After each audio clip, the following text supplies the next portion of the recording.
They had the pace. They had the front row. They literally have the fastest car on the planet right now. And yet, they blew it. While Red Bull is fighting for its life with a car that's struggling, McLaren isn't just fighting Max Verstappen. They are fighting themselves. Welcome back to The Grid.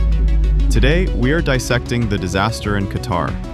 Did a civil war between Lando and Oscar, combined with a strategy meltdown, just cost Lando Norris the World Championship? Let's find out. Let's set the stage. Coming into Qatar, the McLaren MCL38 was a rocket ship. On paper, this should have been an easy 1-2 finish.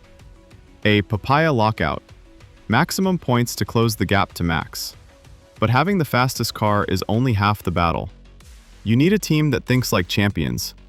And in Qatar, McLaren looked like rookies. Here is the uncomfortable truth.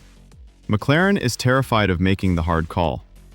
They are so obsessed with fair racing between their drivers that they forgot the main goal, winning the Drivers' Championship.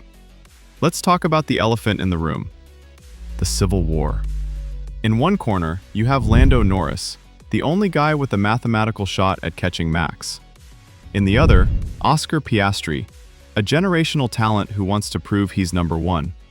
In Qatar, instead of using Oscar as a rear gunner to protect Lando, like Sergio Perez does for Max, McLaren let them race. They let them eat up their tires fighting each other instead of building a gap to the Red Bulls. But the internal fighting wasn't even the worst part. Let's look at the strategy board. When the safety car window opened, the pit wall froze. While other teams reacted instantly, McLaren hesitated. They left their drivers out too long or pitted them into traffic. That hesitation? That costs seconds. And in F1, seconds are everything. By the time they realized their mistake, the track position was gone. They took a dominant 1-2 car and turned it into a desperate scramble for the podium. It's the classic Ferrari strategy curse, and now it's infected McLaren. So, here is the big question. Can a team with the fastest car actually lose the title due to bad management? History says yes. We've seen it before. Williams in the 80s, McLaren in 2007. Speed means nothing if you don't have the killer instinct.